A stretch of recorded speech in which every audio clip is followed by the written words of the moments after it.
دو چیزیں ہیں، ایک تو جب رہن سہن کا طریقہ غلط ہو جاتا ہے تو پھر معاش کا طریقہ بھی غلط ہو جاتا ہے۔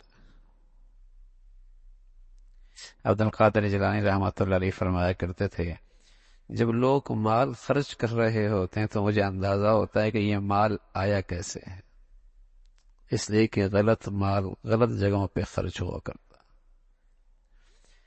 جب زندگی کا رہن سہن غلط ہو جائے، اس کا معیار غلط ہو جائے، اس کا اسٹیٹس غلط ہو جائے، اس میں نمائش آ جائے، اس میں نام و نمود آ جائے، تو یہ چیز ایسی برائی ہے کہ پھر آدمی اعتدال کے ساتھ معاش کا راستہ اختیار نہیں کرتا۔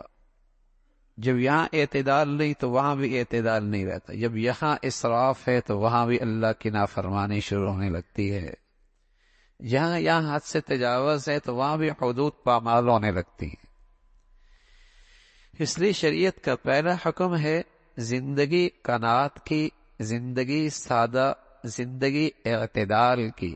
آسائش جائز ہے، آرائش بھی جائز ہے، آسائش بھی جائز ہے، آرائش بھی جائز ہے، نمائش حرام ہے۔ آسائش ذرا آرام، آرائش ذرا اچھا لگے، نمائش لوگوں کو اچھا لگے، حرام ہے۔ اس لیے اچھے کپڑے پہننے کی طرح مجھے اچھی لگے، آرام دہ کپڑا ہو، بالکل جائز۔ نمائش کہ اتنا قیمتی پہن رہا ہے کہ دنیا دیکھے، حرام ہے۔ گاڑی لے لی، سواری لے لی، گھر بنا لیا، گھر کے اندر چیزیں لے کے آیا، آسائش جائز ہے، آرائش جائز ہے، نمائش حرام ہے۔ آج ہماری زندگی میں آسائش کا حصہ بھی، آرائش کا حصہ بھی بہت تھوڑا ہے، نمائش کا حصہ بہت ہے۔ شادیوں میں، خوشیوں میں، مجالس میں آسائش آرائش کا خیال نہیں رکھا جاتا، نمائش کا خیال رکھا جاتا ہے کہ لوگوں کی نظروں میں اچھا لگے۔ یہ حرام ہے۔ جب یہ حرام کے راستے پہ چلتا ہے تو پھر معاش کا راستہ بھی اعتدال کا نہیں رہتا۔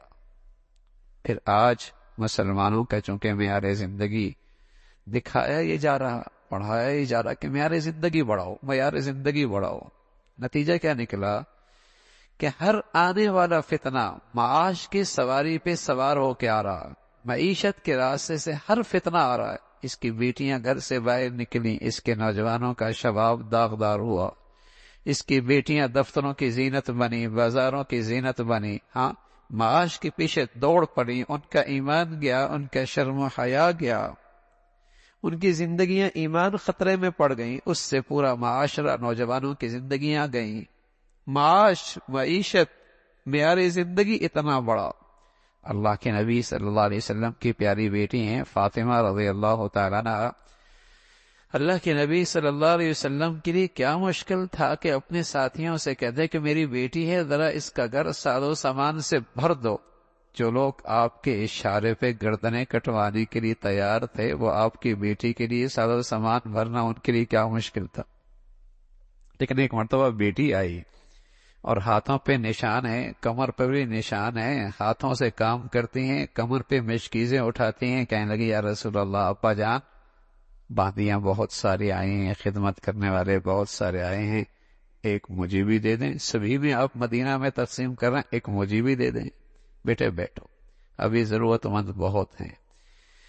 کرتے کرتے سب تقسیم ہو گئے۔ بیٹی سے کہا بیٹی اب تو بچا ہی کچھ نہیں، تم ایسا کرنا جب رات کو تھک ہار کے بسترے پہ جاؤ تو سبحان اللہ 33 مرتبہ، الحمدللہ 33 مرتبہ، اللہ اکبر 34 مرتبہ پڑھ لینا، تیری ساری تھکاوٹ دور ہو جائے گی۔ کیا کہہ رہی ہیں علی سے رضی اللہ تعالیٰ عنہ؟ علی، باہر کی ذمہ داریاں تیری سپرد ہیں، چار دیواری میں میں تجھے راحت اور آرام دوں گی۔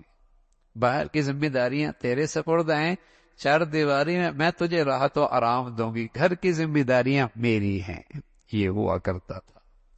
اور زندگی کتنی سادہ، تو جب زندگی کا رہن سہن ایسا ہوگا تو پھر معیشت کا معاملہ بھی آسان ہو جائے گا۔ مشکل کیوں ہو گیا؟ مشکل اس لیے ہو گیا کہ آج رہن سہن کا طریقہ غلط ہو گیا۔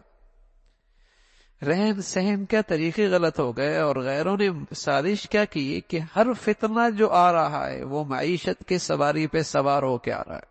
دنیا بھر کے اسلامی دنیا کو جو مفلوج کیا جا رہا ہے، اور جو اس کے پاؤں میں بیڑیاں ڈالی جا رہی ہیں، اور جو اس کے اندر غلامیت کے توق اس کے گردن میں ڈالے جا رہے ہیں، وہ سب معیشت کے راستے سے، وہ سب معاش کے راستے سے آ رہے ہیں۔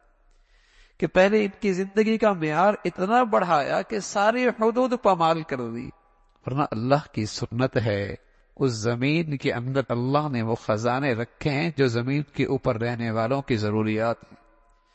اللہ کی سنت ہے، اس دنیا میں اللہ آدمی کو بھیجتا تب ہے جب اس کے رزق کا انتظام اس دنیا کے کارخانے میں پہلے رکھ دیتا ہے، لیکن اس کا نظام زندگی غلط ہو گیا، رہن سہن کے طریقے غلط ہو گئے،